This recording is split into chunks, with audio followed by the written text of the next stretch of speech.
Yeah.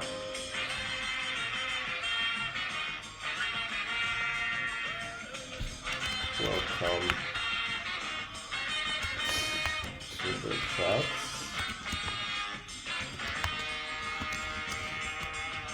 I'm looking forward to an exciting.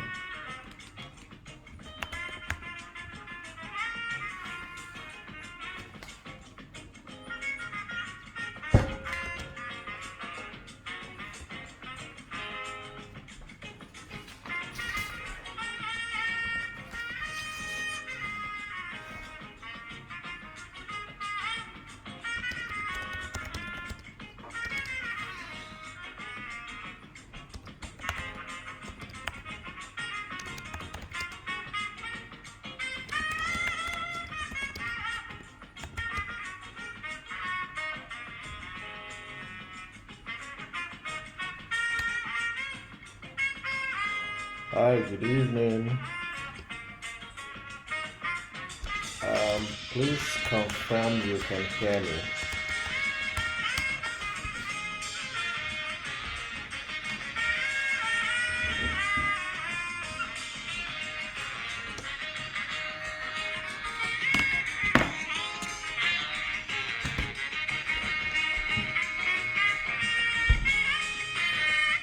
So just trying to wait for a few persons to join us so we can start.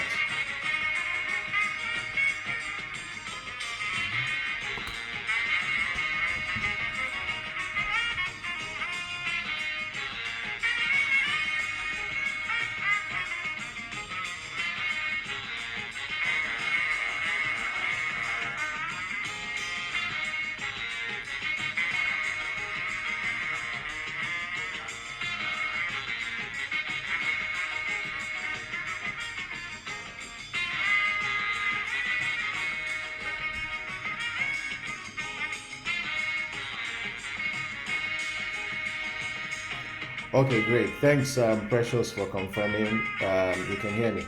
I think one way to do this is, oh, the volume is down. Okay. Uh, okay, I don't know if you can hear me now. But something I can suggest is you can start dropping your questions on the chat. So just start dropping your questions on the chat and then I will take them because we're only going to do this for 60 minutes. And thanks for joining as well. Okay, great. So you can just drop your questions on the chat and I'll take the questions as soon as we start. So maybe in 2, 3. Okay, so we still have time. So this is, I guess, it's 7:59. So it's yet to be 8 p.m.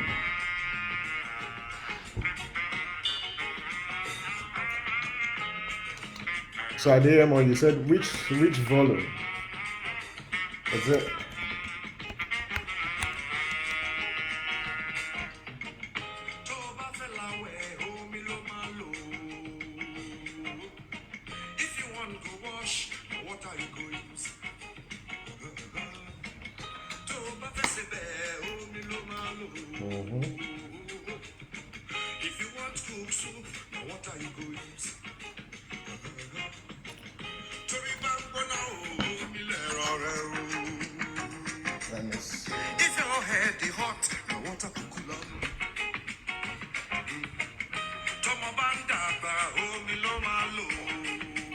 I hope we can.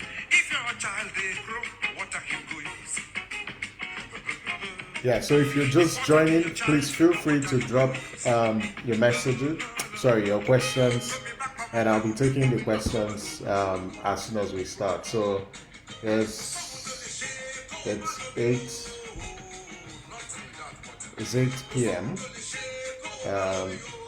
I think in Nigeria. Okay. Let me try to. Okay, so we can start now. So good evening, everyone. Wherever you are in Nigeria or in any part of the world, good evening. Thanks for joining this Facebook live chat. Interestingly, this is the first time I'll be hosting a Facebook live chat on my page, and I just wanted us to have an informal chat about you know the ongoing electoral reforms and see what ways we can engage as a people. Now, I know that a lot of a lot of us have concerns with respect to our elections, and I don't know if our elections in Nigeria represents the kind of elections that we want as a people. What I will try to do is to, highlight a few issues and to try to explain some things and to say, hey guys, this is what we need to do as a people, and then take some questions or comments if you have any, and see how we wind down by 9 p.m. So this is just for 60 minutes. So if you have any question on electoral reforms, feel free to share them. So, just to start, let me tell you a story. I'll start by telling a story. So, in one election in Nigeria, there was this particular politician who, you know, who printed his own result sheets, separate from the result sheets that INEC printed for the elections. So he went, printed the results sheets of the 2015 elections, and then used that result sheets to write his own figures. And when INEC declared results for that particular elections, and it was a senatorial elections, when INEC declared results in that election, this particular person came fourth in that election. But he went and then used, fake result sheets from the 2015 elections and then wrote his own results and put himself as the winner of the election, and then forcefully asked a returning officer to declare him a winner in the elections. Now, the returning officer declared him because obviously the returning officer was compromised. And then the courts validated that election, that result, those fake results that the person, had cooked up, was the valid result. And so the court declared judgment in his favor and abandoned, the actual results that INEC declared. In another case, this particular person, forced an INEC official to declare results at gunpoint. Now, when you see these things happening in our elections, it tells you one thing, that there's a do or die nature of our elections, and politicians are very desperate. Now, how do we ensure that elections that are conducted in Nigeria are a reflection of the will of the people? How do we ensure that when they say one man, one vote, one youth, one vote, and one elder, one vote, it is actually one vote in the true sense of the word? And that is why the National Assembly is amending the Electoral Act at the moment, to see how it will improve the quality of our elections, so that the leaders that emerge are leaders, that do that are popular with the people. But there are several things, that needs to be addressed. So one, let's talk about the cost of elections. Imagine the amount of money that political parties charge candidates, aspirants to their election. In the 2019, if you to contest for governorship, you must have over 20 or 25 million naira to buy a form. And just a form, a sheet of paper. Imagine a sheet of paper that costs, about 20 million. In one case, it was even 45 million. How do you buy a nomination form for that amount of money? It is too expensive. So when you have, a very expensive candidate nomination process, it undermines, the credibility of the entire process. Because what you have is people just buy, party nomination, and they are not popular within the parties. So one thing the National Assembly is trying to do now is to make a law that provides limits that parties can charge for party nomination forms. So that's one amendment in the law, that now political parties cannot charge, candidates exorbitant amount of money for their party nomination forms. And it's a progressive amendment that we should support. So it's part of the amendments that the National Assembly is considering. So I think it's something that we should support because it limits how political parties will be charging nomination forms. The second progressive amendment that I consider, very progressive, is this amendment on electronic transmission of results as well as electronic accreditation of voters. We use the card reader for accreditation of voters. Now, what the amendment tries to do is to legalize that process. So ensure that one, the card reader and the electronic accreditation process is legalized. So in the event, there are any disputes in court, you can use the total number of accredited voters based on the figures generated by the card reader to prevent election rigging. That's just what it's meant to do, because at the moment the law does not recognize the smart card reader or electronic accreditation. So if electronic accreditation is protected by the law, it would reduce incidents of undermining the elections. The third point is about electronic transmission of results, and I think it's very, very important, and Nigerians should support these amendments on electronic transmission of results. Today, results are being falsified. They rig elections at the ward collation level. So there are different levels of results collation, and I'll try to explain. So from the polling unit, once votes are cast and then results are collated, they are taken from the polling unit to the ward level. In Nigeria, we have 8,809 wards. And then, of course, we have 774 local governments. So results move from the polling units to the ward. Then there's a ward collation.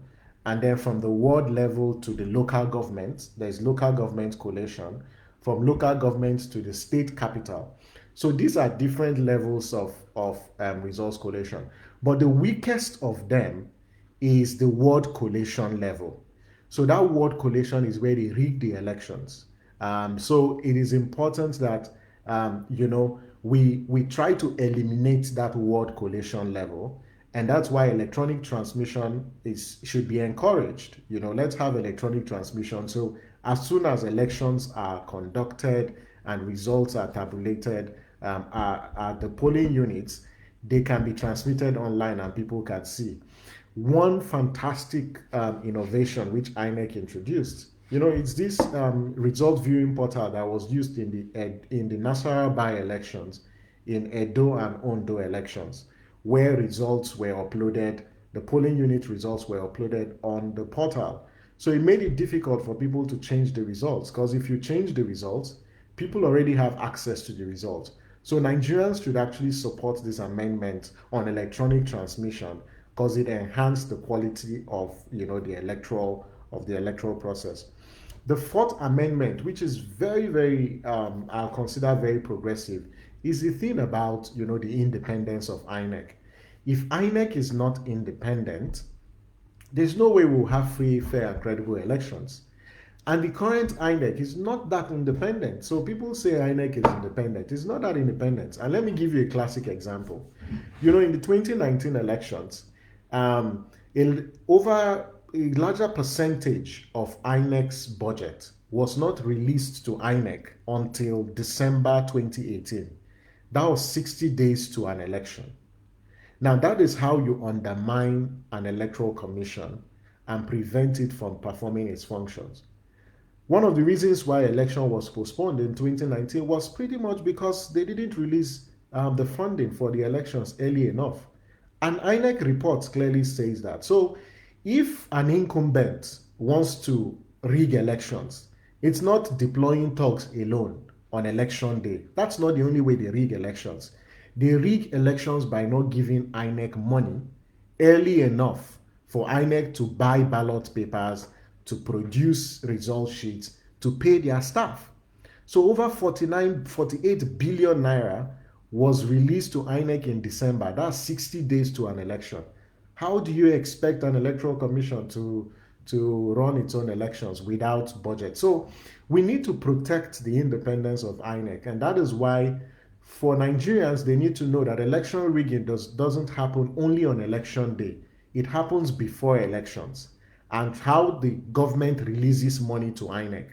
So one of the amendments in the Electoral Act is how do we ensure that is to ensure INEC gets all the money it needs to have for elections 6 months before the elections. In fact, I say 6 months is even too small. INEC should have all the money it needs to run elections 1 year before the election, or even 2 years before the elections.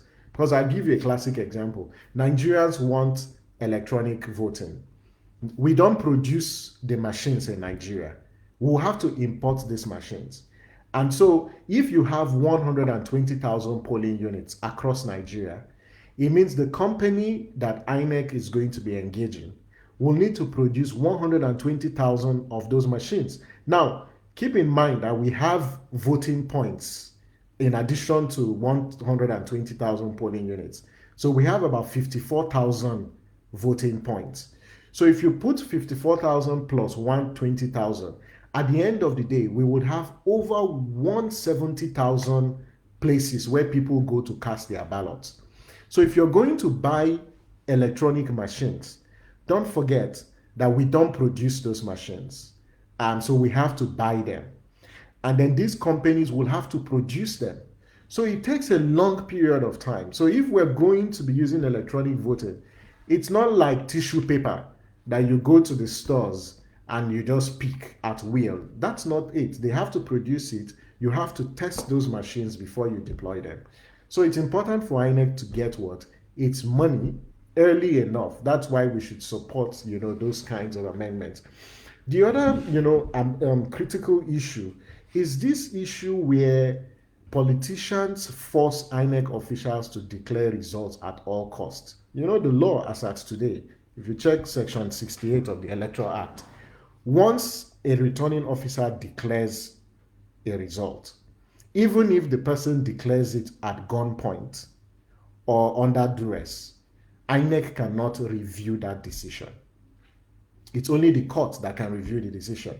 That's why one of the senators who currently sits in the National Assembly, who evidence really shows that he forced, a returning officer to declare him winner at gunpoint, is in the National Assembly today. Because once a declaration has been made, only a court, can reverse it. And that is why one of the amendments that is proposed in the current amendments is, we should subject every result that is declared under duress or at gunpoint to review by INEC. So INEC in Abuja can review those kinds of decisions and they'll be protected by the law. And it's a very progressive amendment. In fact, one of the amendments also criminalizes it, that if a politician or anybody tries to force an INEC official to declare results forcefully, or it's a criminal offense and there's a fine attached to it. I think one last amendment that it's proposed in the current electoral amendment, which I think Nigerians, should support, is this question of overvoting. What is overvoting? Today, overvoting simply means when the total number of votes cast in an election is lower than the total number of lower than the total where the margin of lead when the total vote cast in an election is lower than the total number of it's higher than the total number of registered voters in a particular polling unit. But there's a proposal in the amendments now is on the day of elections, it is those who collected their PVCs that vote at elections. So the proposal is overvoting shouldn't be the total number of votes cast versus the total number of registered voters. It should be the total number of votes cast versus the total number of accredited voters. And those accredited voters are the voters that are accredited by the smart card reader. So you see the connection. So if you legalize the smart card reader, it means the figures from the smart card reader can be recognized by the law or by the courts as a legal, document.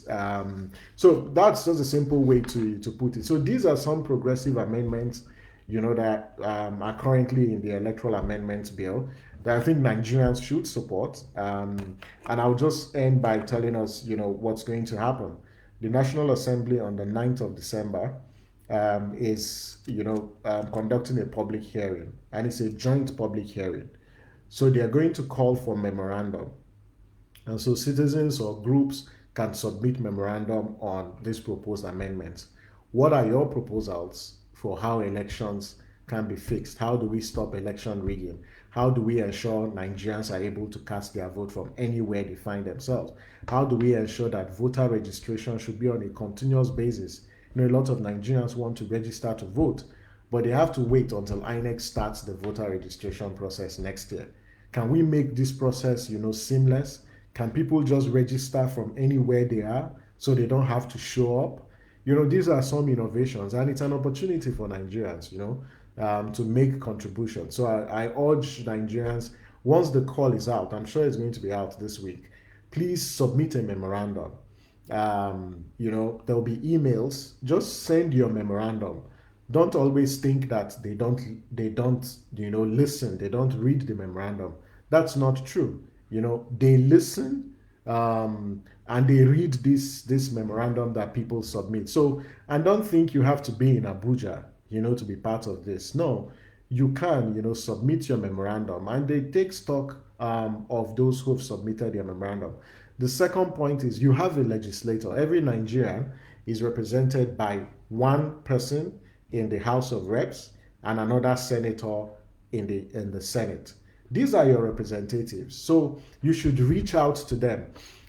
There's a website that I'll share with you that you can go there to get information about, one, who is your representative in the state, in the House of Reps and in the National Assembly. Just go to shineyoureye.org. Shineyoureye.org is a website by a partner organization, that the organization that I work for, YAGA Africa, is in partnership with, and that's Enough is Enough. It's shineyoureye.org. If you go there, you'll see all the information about your elected representative.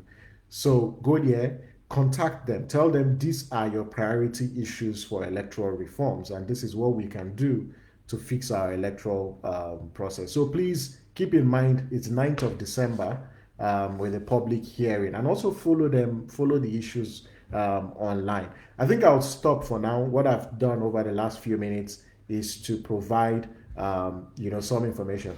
Thanks, Bella. I see you've posted the website. So that's the website, shineyoureye.org. Go there, you find information on your representatives in the National Assembly. Call them or send them a message, but also once the National Assembly calls for memorandum, please send your memorandum. You know what, guys? The more memorandum that they receive on a particular issue, the more they know that this is a priority issue for the people. If you don't submit more memorandum on an issue, they won't know that it's a priority issue. So please, we need to have more memoranda on this issue, on an issue that you consider very important. I have just highlighted a few issues. There are lots of proposed amendments. Now, I will just, and I see Bella has asked some questions. Just to mention that what the National Assembly wants to do now is to have a new electoral law. So it's a repeal and enact electoral amendment bill. So we're going to have a new electoral law. So it's a unique opportunity, for us as Nigerians, to have a new electoral law. So what I've done is I've thrown up a lot of issues. So feel free to ask your questions or make your comments. I see Bella has a question. Say, how about the instances where the smart card readers fail to work? Does this not disenfranchise voters whose fingerprints are not captured? Thank you very much, Bella. This is a very, very important question. So let me explain something. What do you mean by smart card reader refuses to work? So the smart card reader performs two functions. One is it authenticates your fingerprints, and then secondly, it verifies your PVC.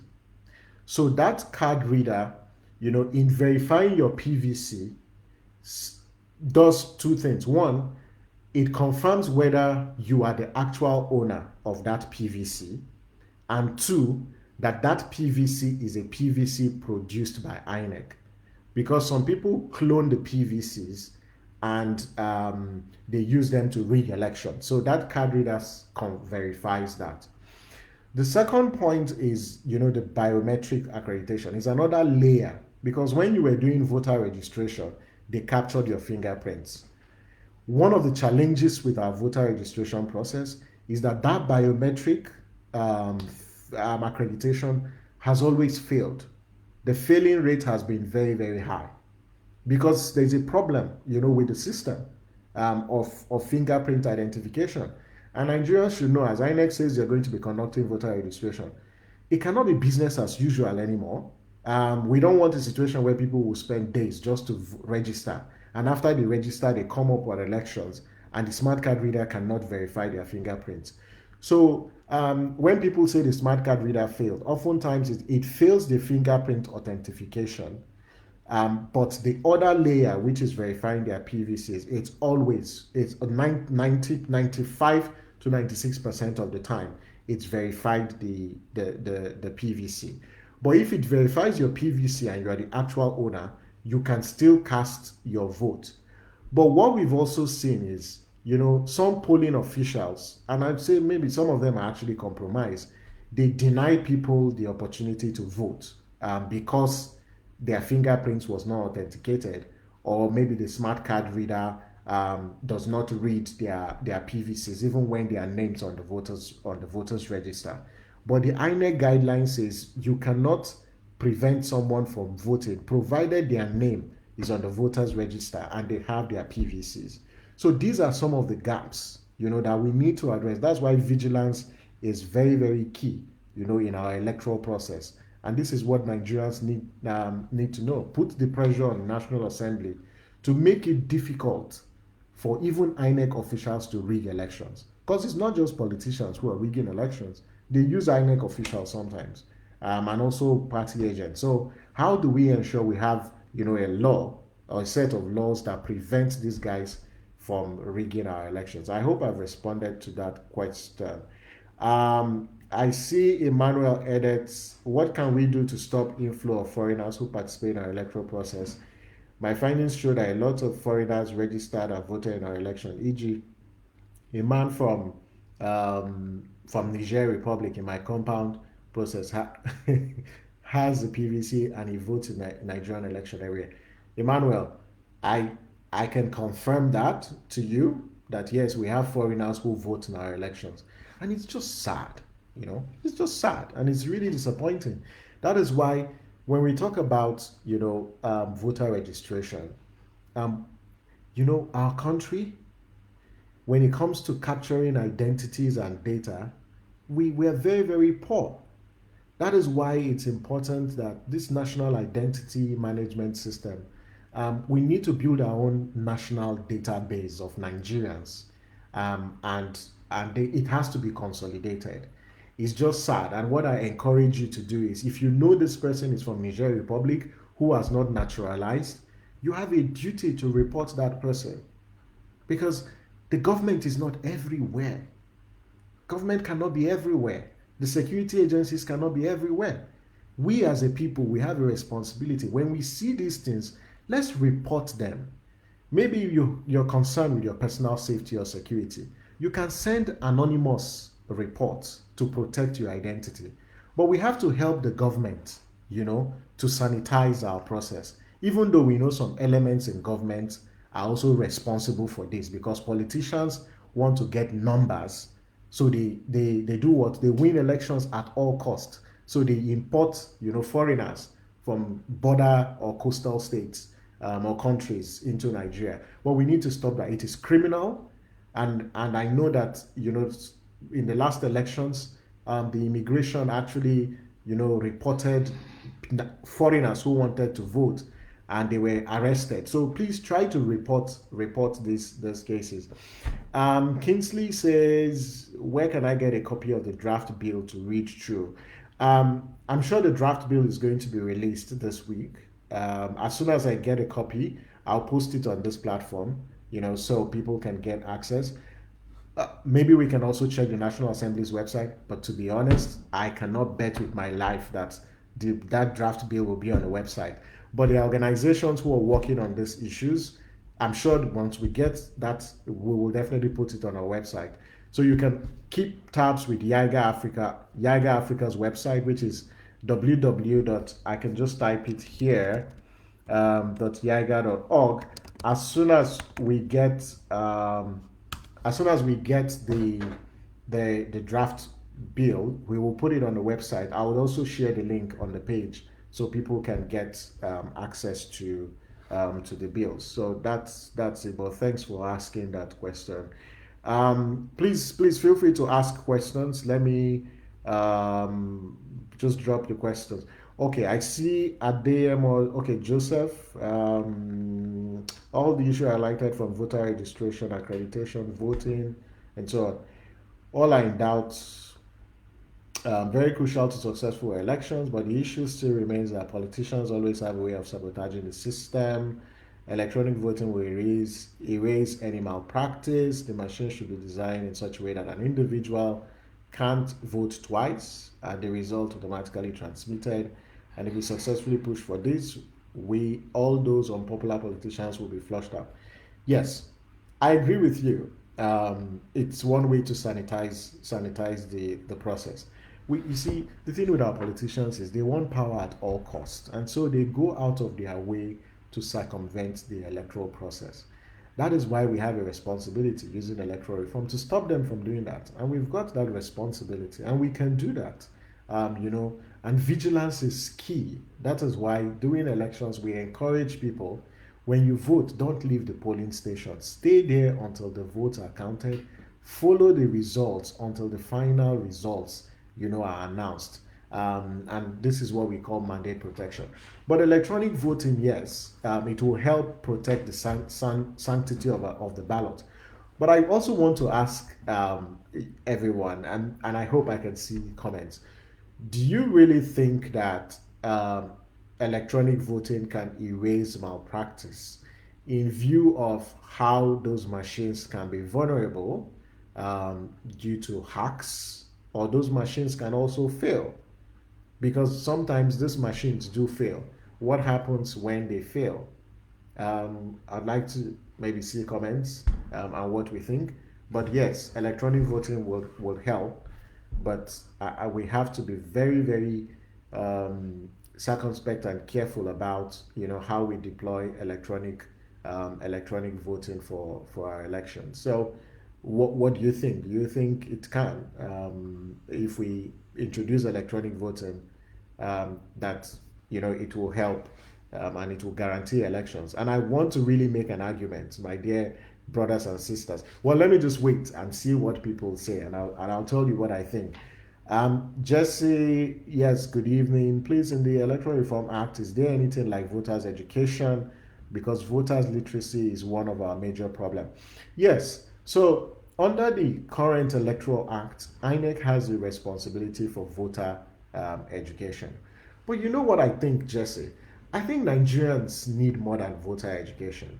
You know what voter education means? Voter education is just providing information on voting rights and how to exercise those rights. So pretty much, hey, this is where to register, this is when to register, this is how to vote, this is when to vote, and these are the parties that are on the ballot. That's what voter education is.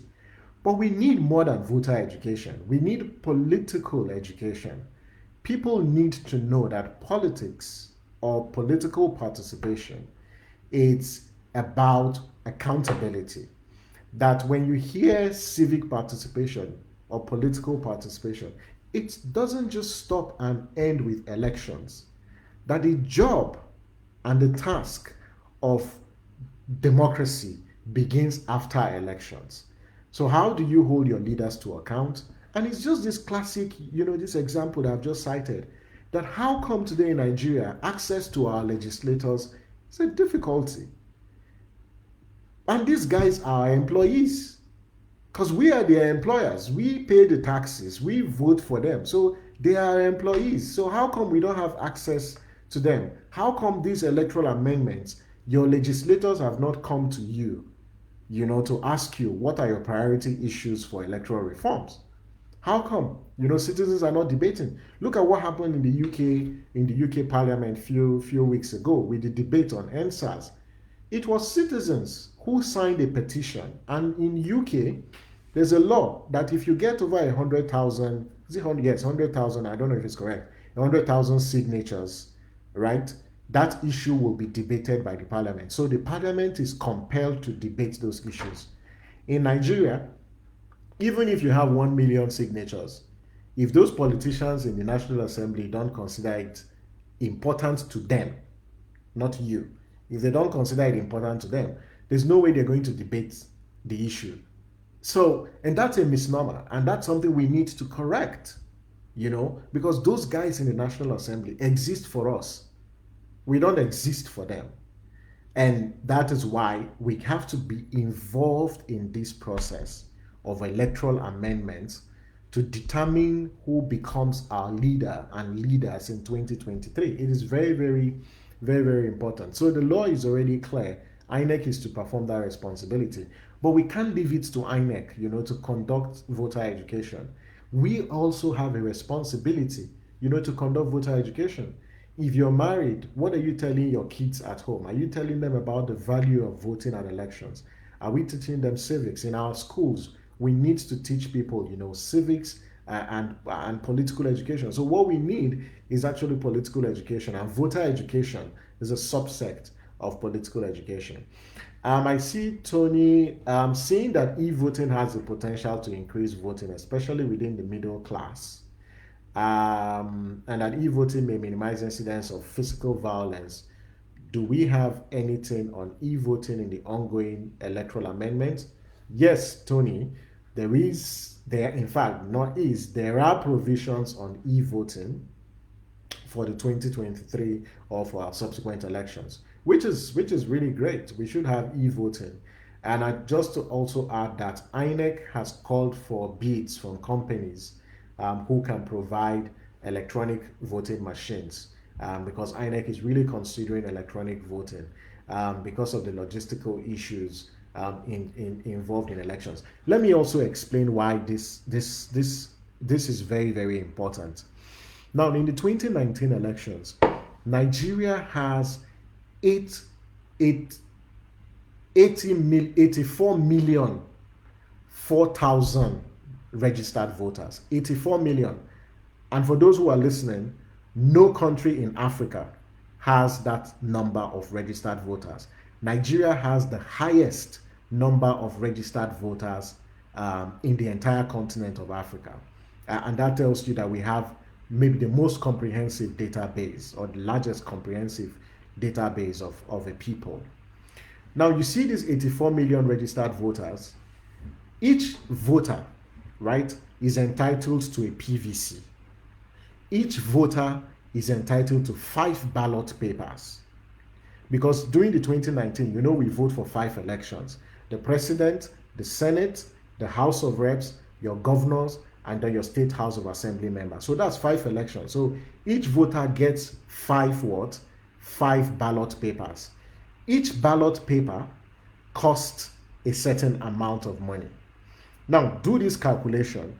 If you have 84 million registered voters and each voter gets 5 ballot papers, if you multiply 5 ballot papers by 84 million, you will get somewhere around 430 million sheets of papers.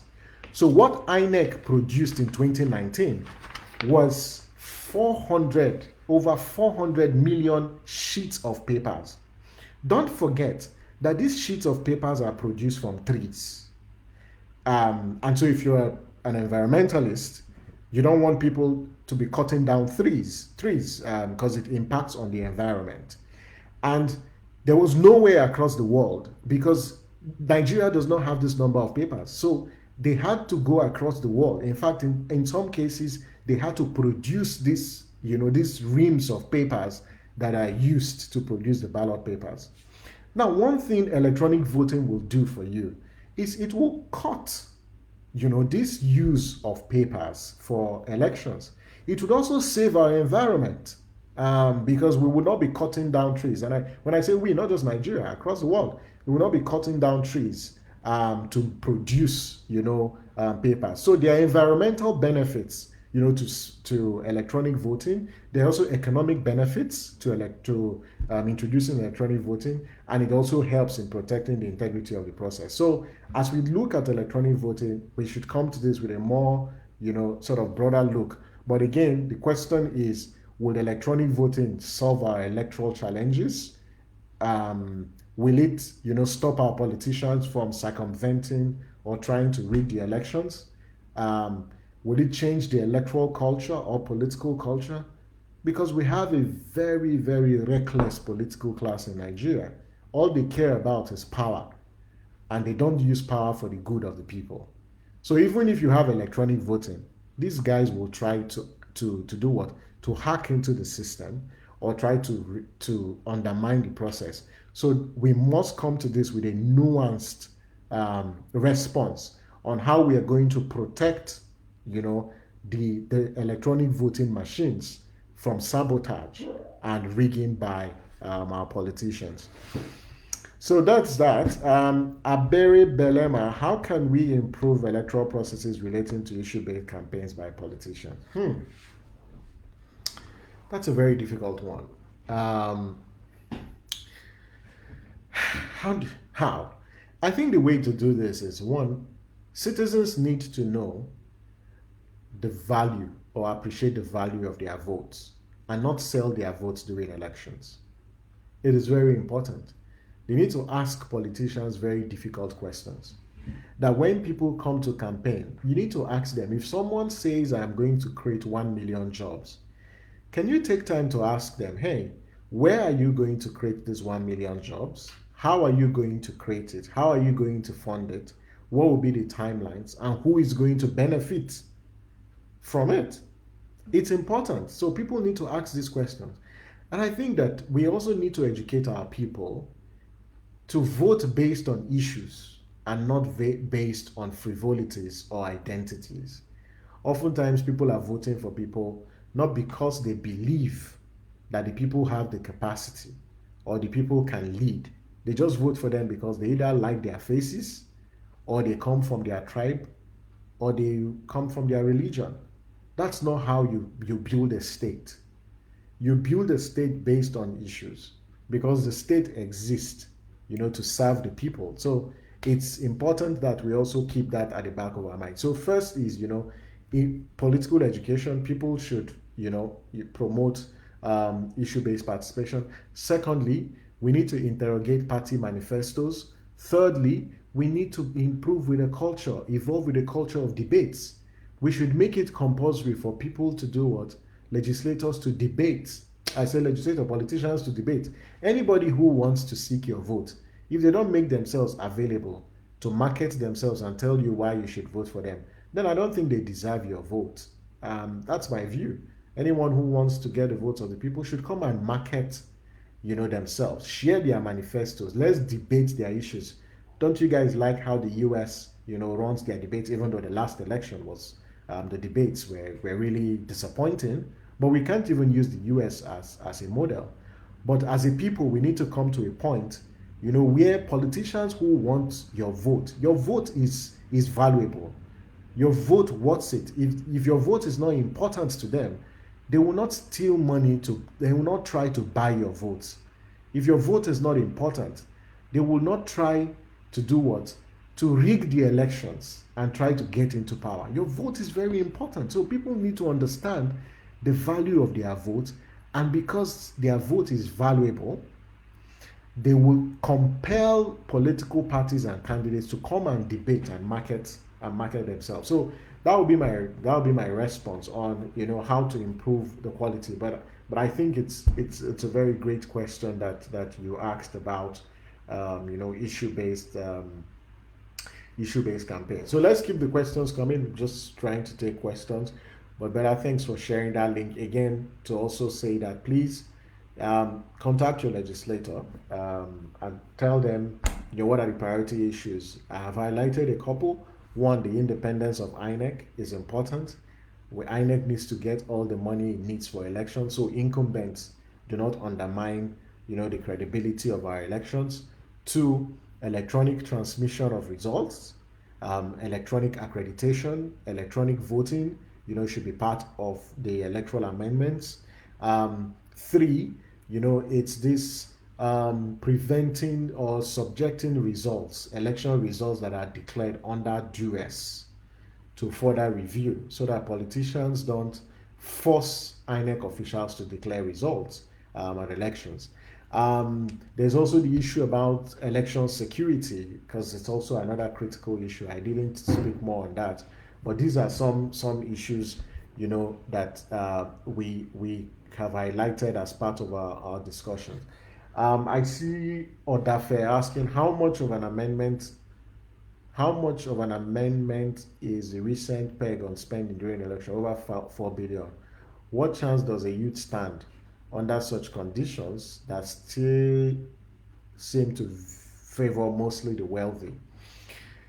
Yes. That's a difficult one. Now, the truth is, elections are very expensive. Very, very expensive. And it's not just Nigeria, across the world. The current proposal is for presidency. They're pegging it over 5 billion. Let me make the point that there are two proposals on the table. One is limiting parties to certain thresholds for nomination forms and sundry fees. What that seeks to do is it compels parties to limit themselves within a certain threshold in charging party nomination forms or sundry fees. So what we're going to have, if this bill passes, is political parties will not be asking candidates to buy forms for 20 million, for 45 million, because that itself excludes women and young people and young persons with disability. So it's there for all the different offices is somewhere around 200,000 or 300,000 naira, which is a very fantastic amendment. So that's one. The second one is on campaign spending limits. So there is a proposal for campaign spending limit, that this is the limit that you must spend for elections. So if you're running for the presidency, it's about 5 billion naira. The fundamental question that I actually want to ask, that in present day Nigeria, to run for governorship elections, to be honest, you must have 5 billion naira. That's the budget for just running for office. Because what do these guys do with the money? One is they have a budget for INEC. They have a budget for security agencies. They have a budget for fake, they have a budget for party agents. They have a budget for, media. This running for elections is very, particularly governorship elections, is very cumbersome. So they deploy this money to bribe INEC officials, to bribe security agencies, to also pay their polling agents. But let me not talk about the bribes. Let me just talk about even the actual fees that you have to pay. Every polling unit must have a party agent. Those party agents are paid allowances, because you don't want to pay your party agent low amount of money, because your opponents will buy your party agent over. I have seen this happen in several elections that I've observed, where you see a party agent for one particular political party, at the beginning of the election, he's a party agent for one party. At the end of the election, he's a party agent for another party. And what that tells you is there's just this buying and selling of loyalties at the polling station, and sometimes they do that to compromise, the election. So they spend huge amounts of money for party agents and then media and then trying to buy votes. Today people don't campaign anymore. They just wait, go to the polling stations and buy votes. These days they've even devised new ways of buying votes. That is why this electoral amendments process is very critical. We need to stop these politicians using the instrumentality of the law, but not just the instrumentality of the law. We also need to call them out, name and shame them when these things happen. But more importantly, mobilize more people to participate in the process. Because we don't want to be seeing this kind of very shameful turnout for elections that we see, which is really unacceptable. So I think that yes, 4 billion is way too high for campaign spending, but we need to look at also the law. It's just a threshold, so you can't spend above or beyond that, but you can spend below that. But I think the other amendments on the restrictions on political parties to charge party nomination forms, to be honest, I think it's moderate. It's okay, because these laws are not just for today. These laws are also for the future. And the reason why they increased it to about 5 billion, is just looking at the value. And I want to really say that for me, it's not even about the amount. It's about whether we can monitor or track campaign financing in present day Nigeria, where people are using bullion vans, to take monies from CBN, or where people are hiding dollars and pounds and euros in sockaway pits, in flats and houses. There's a lot of cash transactions that go on that are not really going on electronically. But I think there's an attempt and there's something that can be done. But today, I don't know how many people have been prosecuted for spending huge amounts of money above the threshold set. In fact, even the former President Jonathan, and in 2015, the current the Buhari's administration, they spent over and above, what the law says, for running for presidency, and it's there in public domain. They spent over 4 or something billion naira. But did anyone arrest or prosecute anyone? No. So are we just making laws for just making laws sake? No one is implementing the law. So that's something that is quite serious. Again, I see more questions coming in, but we have to go because this is just for an hour. And we have about 10 minutes, 10 minutes to go. I see Abraham Ben. The problem we're having is youth are not united. That's one of the reasons that make our old politicians behave the way they like. I agree with you. Not just youth. Nigerians need to be united. The same way that we were united for NSAS, that's the same way we need to be united. We need colleagues. We'll wake up one day and this country would crash on our heads, the rate at which we're going. I was very embarrassed, to see a video of a governor of one of the states, making excuses and justifying and claiming that he spends 3 days in a month in his state. That is a state where people voted you into office to protect and lead them. It doesn't make any sense. How did we get to the point where we are justifying, that